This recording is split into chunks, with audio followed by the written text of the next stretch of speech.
There are 99 names of Allah, Asma'ullah al-Husna.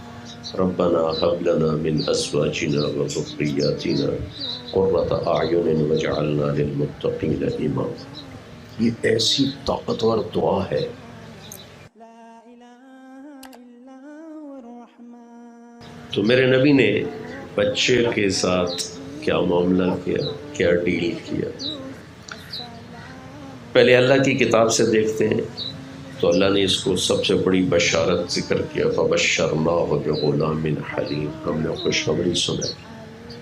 پھر اللہ تعالیٰ نے اپنے نیک بندوں کی صفات میں سے ایک صفت یہ ذکر کی کہ وہ یہ مجھ سے مانگتے ہیں، ربنا هب لنا من ازواجنا وذرياتنا قرة اعین واجعلنا للمتقین اماما. یہ ایسی طاقتور دعا ہے. عربی زبان میں دینے کے 3 لفظ ہیں، آتا، آتا، وہابا، 3 لفظ. آتا کا مطلب ہے دینا، لیکن اس میں واپس لینے کا بھی احتمال ہوتا ہے. آتا کا مطلب ہوتا ہے دے دینا، واپس نہیں لینا. اِنَّا أَعْطَيْنَاكَ الْكَوْثَرَ، ہم نے آپ کو جنت کی چابی دے دی، اب واپس نہیں لیں گے. تُؤْتِي الْمُلْكَ مَنْ تَشَاءُ، ہم جس کو چاہتے ہیں بادشاہی دیتے ہیں لیکن واپس بھی لے سکتے ہیں. وَتَنْزِعُ الْمُلْكَ مِمَّنْ تَشَاءُ، اس کے ساتھ ہی لگا ہوا. آتا دینا جس میں واپس لیا جا سکتا. آتا عطیہ دینا، واپس نہیں لینا. وہابا وہ چیز دینا جس کا لینے والوں کو خواب و خیال بھی نہ ہو، وہ دینا. تصور میں ہو کہ مجھے یہ ملے گا تو تھوڑی خوشی ہوتی. جب تصور سے بالا تر ہو کے ملتا ہے تو خوشی کی انتہا ہوتی. اس کے لیے عربی زبان کا لفظ ہے وہابا. تو ابراہیم علیہ السلام نے دعا مانگی کہ رب ہب لی من الصالحین. ہب آتینی، آتینی بھی ٹھیک تھا، رب آتینی من الصالحین، یا اللہ مجھے نیک بچہ ہے. رب ہب لی، مجھے ہبہ ہو ایسا کہ جو میرے تصور سے بھی بالا تر. تو ان کی دعا کیا ہے؟ وہ کہتے ہیں ربنا ہب لنا من ازواجنا وذریاتنا. ازواج بیوی خاوند دونوں پہ بولا جاتا ہے، ایک فیملی کے لیے آ رہا ہے. تو فیملی 3 طرح ہوتی ہے، خاوند، بیوی، اولاد. تو 3 ازواج کے لفظ نے دونوں کو لے لیا، خاوند کو بھی بیوی کو. اور ذریاتنا نے صرف اپنی بچوں کو نہیں لیا، باقی پوتے پوتیاں، نواسے نواسیاں، ان سے اگلی نسل کو، ذریہ آنے والی ساری نسل کو کہتے ہیں. تو اللہ تعالیٰ نے اپنے نیک بندوں کی خوبیوں میں سے ایک خوبی یہ بیان کی ہے کہ وہ مجھ سے یہ کہتے ہیں کہ ہمیں ایسی اولاد اور ایسی بیوی دے، ایسا خاوند دے جو ہمارے تصور سے بھی بالا تر ہو. وہ کیا ہو؟ وہ قرۃ اعین، آنکھوں کی ٹھنڈک ہو. آنکھوں کی ٹھنڈک اردو کا محاورہ نہیں ہے، یہ عربی کا محاورہ ہے، ہم نے وہاں سے لیا ہے. لہٰذا ہم اس لفظ کی طاقت کو نہیں سمجھ سکتے جب تک کہ ہم عرب کا جغرافیہ اور عرب کی معاشرت نہ جانتے ہوں. میں تھوڑی وہ آپ کو بتانا چاہتا ہوں تاکہ آپ کو آنکھوں کی ٹھنڈک کی طاقت کا اندازہ ہو سکے. عرب صحرائی ملک ہے اور صحرا میں طوفان اٹھتے ہیں، ریت. مسافر ہوتا ہے تو ریت اس کی آنکھوں میں پڑتی ہے، وہ آنکھیں بند نہیں کر سکتا ہے. اونٹ تو اپنی آنکھیں بند کر لیتا ہے، اللہ تعالیٰ نے اس کو ڈبل یہ دی ہیں پلکیں، تو اس میں ایسے بند کرتا ہے تو ریت کا ایک ذرہ اندر نہیں جاتا. لیکن جو اس کو ڈرائیو کر رہا ہے وہ تو آنکھیں نہیں بند کر سکتا، پھر راستہ کیسے ڈھونڈے؟ تو وہ یوں کرتا ہے، یوں کیسے. تو اس کی آنکھوں میں وہ گرم ریت جا رہی ہے، جا رہی ہے، اس کی آنکھیں جل رہی. اس کو دائیں بائیں کوئی غار نظر آ جاتا،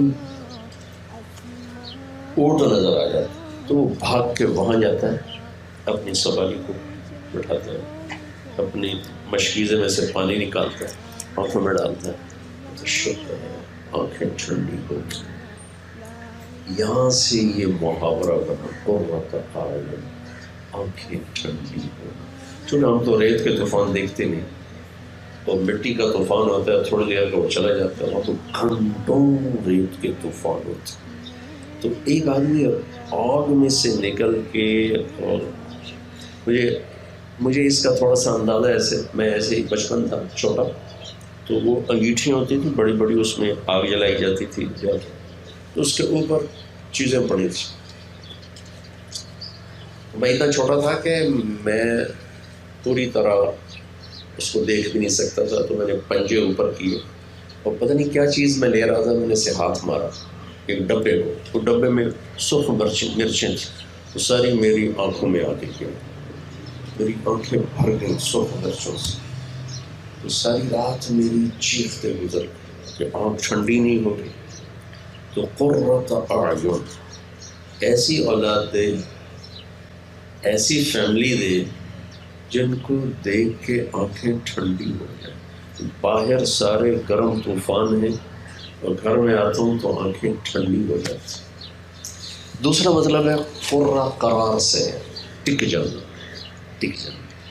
اللہ ایسی اولاد دے، ایسی فیملی دے کہ جن پر میری نظر جم جائے، دائیں بائیں نہ جائے، کسی اور کی طرف میری نظر نہ اٹھے، صرف میری نظر بچوں پر، اپنی فیملی پر ہو، اور میری نظر خیانت نہ کرے، میری نظر میں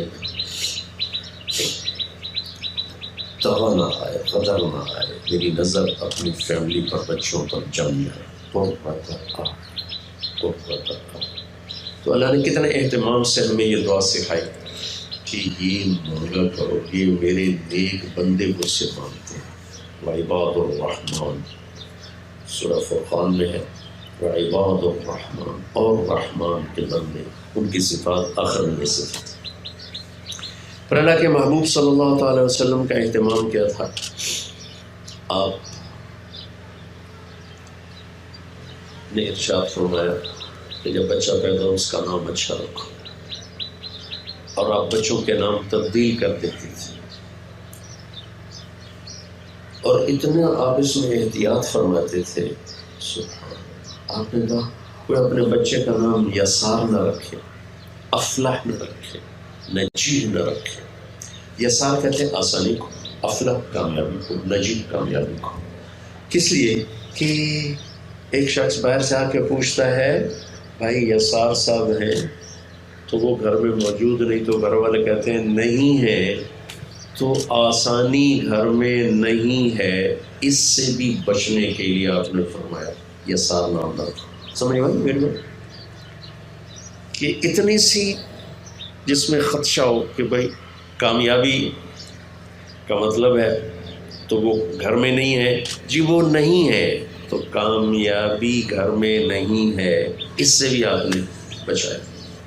اور غلط ناموں سے وہ تبدیل فرمایا. یہ آج کل کے ماں باپ ایسے الٹے سیدھے نام رکھتے ہیں کہ وہ بس نیٹ میں پڑھا تھا، اخبار میں پڑھا تھا، کیا پڑھا تھا. اور ہمارے پٹھان تو ماشاءاللہ بادام خان، اخروٹ خان، طوطا خان، پتہ نہیں کیا کیا رکھتے تھے. تو آپ نے فرمایا کہ من یحلب الشاۃ، یہ بکری کا دودھ کون نکالے؟ ایک شخص کھڑے ہو گیا، جی میں نکالتا.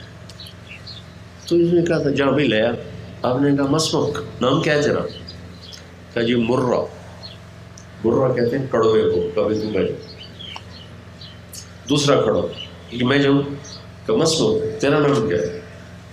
کہا جی جمرہ، چنگاری. کبھی تو بھی بیٹھ. تیسرا کھڑا ہو کہ میں جاؤں. کہ مسمک، تیرا نام کیا ہے؟ کہا جی یعیش، زندہ باد، زندہ باد. ٹھیک تم جاؤ. ہمیں تو دودھ ہی نکالنا تھا. لیکن اتنی احتیاط فرمائی نسل کا نام اچھا رکھا جائے. ان بچوں کا پہلا حق. ایک دفعہ آپ سفر میں جا رہے تھے، سامنے دو پہاڑ آ گئے، تو ان کے بیچ میں سے راستہ تھا. تو آپ نے مقامی لوگوں سے پوچھا ان پہاڑوں کا کوئی نام ہے؟ کہی ہے، اس کا نام ہے فاضح، اس کا نام ہے مخزی. فاسد بدنام کرنے والا اور مخزی ذلیل کرنے والا.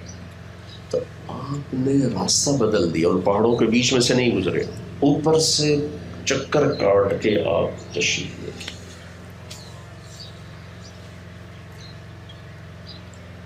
ایک شخص ہے, بچہ تھا ان کے ساتھ, اس کا نام کیا ہے؟ صاحب. صاحب کہتے ہیں وہ جانور جو ایسے کھل جائے اور پاگلوں کی طرح پھر رہا.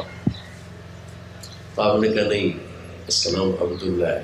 کہا جی بس ہم اپنا نام رکھا, ہم نہیں بدلتے. میں کہا ٹھیک ہے نہیں بدلتے. تو وہ بچہ پاگل ہو گیا. وہاں نام سے بھی, نام کے غلط معانی سے بھی آپ نے اپنی امت کو بچایا. ایک شخص آئے, ان کا نام تھا حزن. آپ نے فرمایا تیرا نام کیا؟ کہا یہ حزن. حزن کہتے ہیں غم. آپ نے کہا نہیں نہیں تیرا نام میں سہل, سہولت والا. کہا نہیں جی میں اپنے باپ کا رکھا ہوا نام نہیں بدلتا ہوں. تو سعید بن مسیب ان کے پوتے ہیں, وہ فرماتے ہیں ہمیشہ ہمارے خاندان دکھوں میں ہی رہا, کبھی دکھ سے نکل نہیں سکا. یہ آپ کا اہتمام ہے صرف نام کے, بچوں کا نام کیسے رکھا جائے. پھر اس کے بعد آپ سارے عالم کے نبی ہیں لیکن بچوں کے لیے آپ ٹائم نکالتے ہیں. ایک واقعہ سناتا ہوں.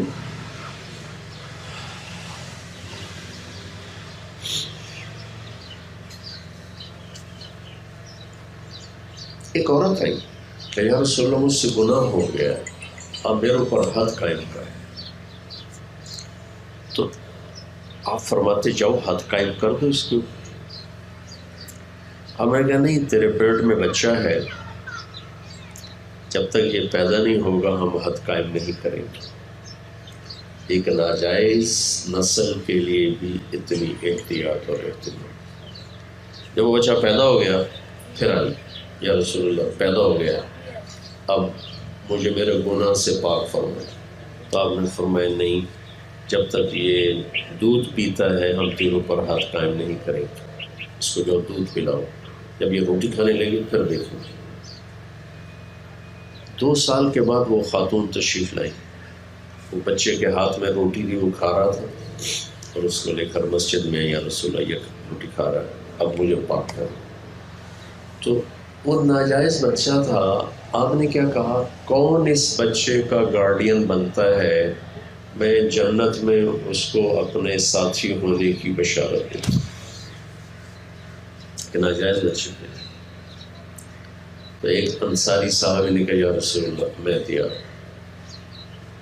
آپ نے بچہ ان کو دیا اور اس پہ حد کو قائم کیا. اتنے بڑے نبی ہیں اور نسل کا اتنا اہتمام. پھر آپ وقت نکال کر بچوں کے لیے وقت نکال کر ان کا کھیلتے تھے, ٹائم دیتے تھے. بس حسن حسین رضی اللہ تعالیٰ ان کی کشتی کراتے تھے, ان کے ساتھ کھیلتے تھے, ان کے لیے گھوڑا بن جاتے, ان کو کمر پہ بٹھا لیتے, چکر لگاتے اور پھر کہتے تمہاری سواری کیسی, تمہارا اونٹ کیسا ہے.